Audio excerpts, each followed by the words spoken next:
The Walt Disney Company, along with almost every other major studio in Hollywood, is suffering setbacks from the writer's strike. But Marvel Studios, of course, in particular fashion because of their linkage from one movie to the next, is suffering more than anybody else. But could the writer's strike actually be doing Marvel a favor with the rearrangement of the schedule? Let's find out.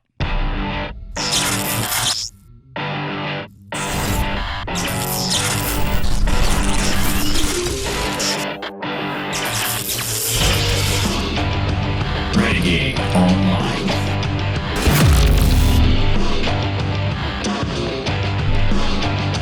Well, folks, welcome back. Another great day here at Valiant Renegade. It's good to see everybody out there once again. And if you are like one of the many folks watching this video not yet subscribed to the channel, please take a moment and turn that little red subscribe button to gray.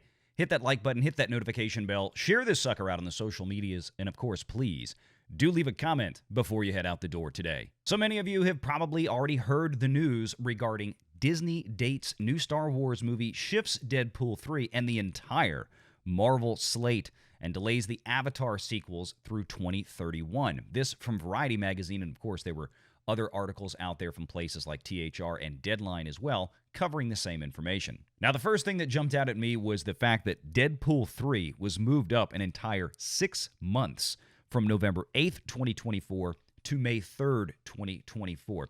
That seems to suggest that that movie is far enough along to where they're probably in post-production at this point, or close enough to it where they feel like they can get the movie finished ahead of schedule and release it in that first slot of 2024 in May for a Marvel title. Now, what's going back from May 3rd to later in the year is going to be the new Captain America movie, or the not really Captain America, New Brave World Order, whatever it is. They keep changing the name on it. And you can see that right here, moving from May 3rd to July 26th, the solid summer release that the MCU will have next year. That is in turn delaying Thunderbolts from that July slot back to December 20th, a Christmas release for 2024, and Blade to February 14th, 2025. Fantastic Four to the May slot in 2025. Avengers: The Kang Dynasty pushed back a whole year from May of 25 to May of 26, and it's taking the place of Avengers: Secret Wars, which is going from May of 26 to May of 27. Now, that's a lot of big moves being made out of necessity, again, from the writer's strike, but is that actually helping Marvel in a way? I think that it is.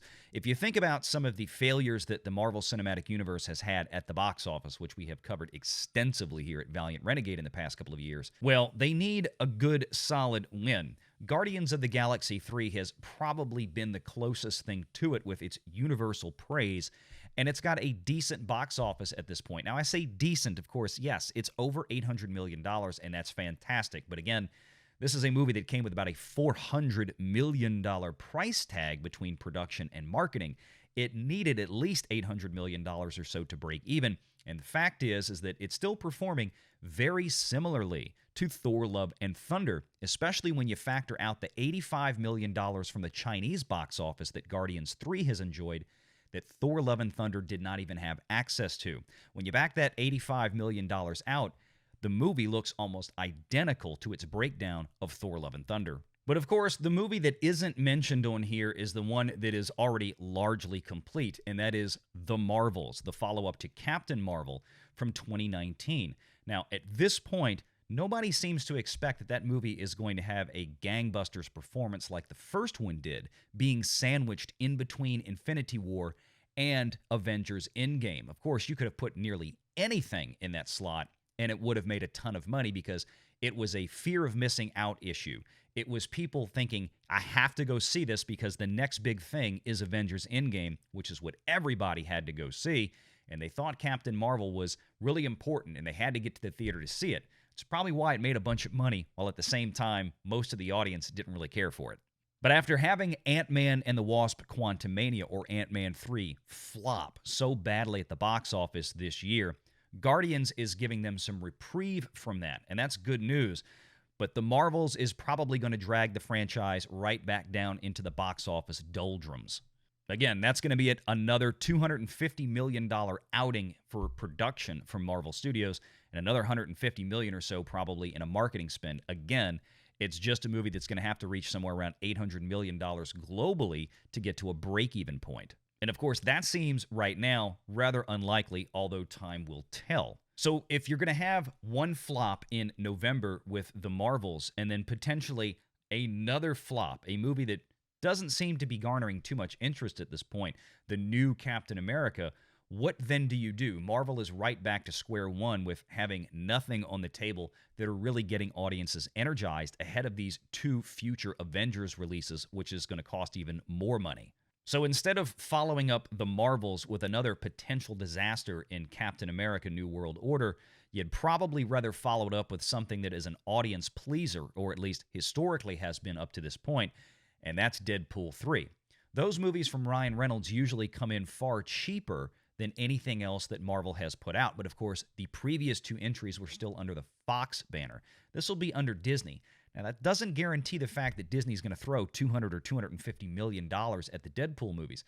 It's been proven, obviously, twice now that these movies can be done for far less. And hopefully Ryan Reynolds has been able to maintain a strong degree of total control over the production of that film, not getting too heavy-handed in there from the folks at Marvel like Kevin Feige. Audiences are going to be more likely to get excited about that title and spend money, and Disney will have a better chance of getting a solid success on their hand in that first theatrical window of 2024 for them, pushing back Captain America into the summer and hopefully getting a little bit longer leg out for that film than in early May. And of course, if Deadpool 3 goes over well, it's going to help drive more audiences to want to go see Captain America New World Order.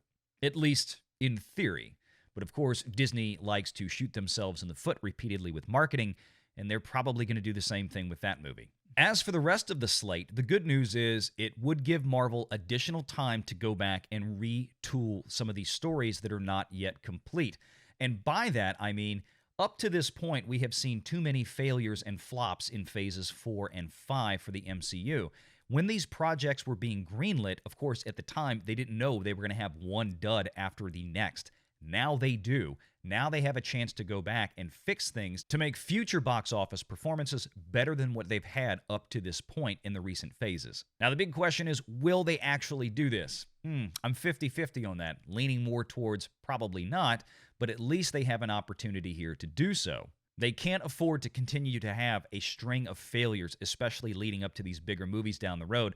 They may not have any audiences left by the time they get to the Kang Dynasty, or at least nowhere near the size of the audience they need to justify these massive production budgets. Now, of course, for the Walt Disney Company, in early May, there's going to be a lot of other things going on, namely Comcast coming in and looking to probably finalize a deal around that time for the purchase of the remaining share of Hulu. And Disney would probably feel safer having the greater certainty of success with a Deadpool 3 than a question mark performance of Captain America Brave New World. So when I look at this list, I just don't see a whole lot for audiences to really get excited about, and I think putting Deadpool 3 in front of this roster might actually help beef it up a little bit. But between Captain Falcon, Thunderbolts, which is set to introduce new characters, you've got Harrison Ford in there, which should be a big selling point, but of course, if Indiana Jones 5 tanks the way that everybody seems to be predicting at this point that it will, I don't know how much of an asset Harrison Ford is going to be in Thunderbolts to really pick it up. And of course, if you're using Fantastic Four to really juice the audiences again, which is a great franchise that's never really had a good movie to it, well, I don't know how well it's going to do if the lead-ins to it like Thunderbolt, Captain America, and Blade don't do so well. You might be putting your best foot forward, but the audiences aren't engaged or excited at that point to get in and see it. I hope Marvel uses this to their advantage with this writer's strike, the delays that are involved in this, and really retool this if they're going to have a shot at financial success at the box office for whatever's left of the Marvel Cinematic Universe. Let me know what your thoughts are in the comments below. Hit that like and subscribe, and of course, until next time, take care.